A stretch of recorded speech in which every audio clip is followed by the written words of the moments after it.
Online પૈસા કેવી રીતે કમાવવા? જો તમે પણ કમાણીની તક શોધી રહ્યા છો, અનેક એવી કંપનીઓ છે જે તમને ઘરે બેઠા કમાણી કરવાની તક આપે છે. દર મહિને 25,000 રૂપિયાથી 30,000 રૂપિયા જેટલું કમાઈ શકો છો. આજે 3 એવી ટિપ્સ વિશે વાત કરવાની છે જેનાથી તમે પણ પૈસા કમાવવાના શરૂ કરી શકો છો. તો વિડીયોને પૂરો જોતા રહેજો અને ચેનલમાં નવા હોય તો સબસ્ક્રાઇબ કરવાનું ભૂલતા નહીં. સૌથી પહેલા વાત કરીએ પર્સનલ ફાઇનાન્સ એડવાઇઝરની. પર્સનલ ફાઇનાન્સ એડવાઇઝર બનીને કમાણી થઈ શકે છે. આ માટે તમારી પાસે એક લેપટોપ અને ઇન્ટરનેટ હોવું જોઈએ. અનેક મોટી કંપનીઓ તેમાં સામેલ છે, જેમાં તમારે ક્લાયન્ટને મળવાનું, ટ્રાવેલિંગ અને કોન્ફરન્સ એટેન્ડ કરવાની હોય છે. તમે ક્લાયન્ટ્સને ફાઇનાન્શિયલ એડવાઇસ આપી શકો છો. આ માટે કેટલીક ફાઇનાન્શિયલ ફર્મ્સ ઓનલાઈન ફ્રીલાન્સિંગ કરાવે છે, જેમાં દર મહિને 27,000 રૂપિયા જેટલું કમાઈ શકો છો. કંપની સાથે જોડાવવા માટે તમારી પાસે પ્રોફેશનલ ડિગ્રી હોવી જરૂરી છે.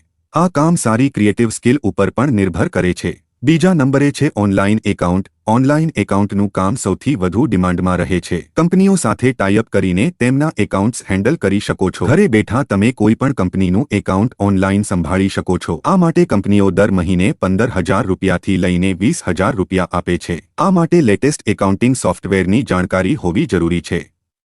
અનેક એકાઉન્ટિંગ સોફ્ટવેર ઓનલાઈન હાજર છે. અને ત્રીજું છે માર્કેટ રિસર્ચ એનાલિસ્ટ. કોર્પોરેટ સેક્ટરમાં આ ખૂબ ડિમાન્ડવાળો સબ્જેક્ટ છે. માર્કેટ રિસર્ચ એનાલિસ્ટનું કામ ઓનલાઈન કોઈ કંપની સાથે ટાઈઅપ કરીને કરી શકાય છે. આ માટે કંપનીના પ્રોડક્ટ, ક્વોલિટી અને રેટમાં ગ્રાહકોના મત જાણીને ડેટા આપવાનો હોય છે. તેને પાર્ટ ટાઈમ પણ કરી શકાય છે. ગ્લોબલ, ઓર્બિટ્સ વર્લ્ડવાઇડ જેવી કંપનીઓ સાથે જોડાઈને પૈસા કમાઈ શકાય છે. રિસર્ચ કરીને કંપનીને ડેટા અને ગ્રાહકોનો ફીડબેક આપવાનો હોય છે. આ માટે 30,000 રૂપિયા દર મહિને કમાણી થઈ શકે છે.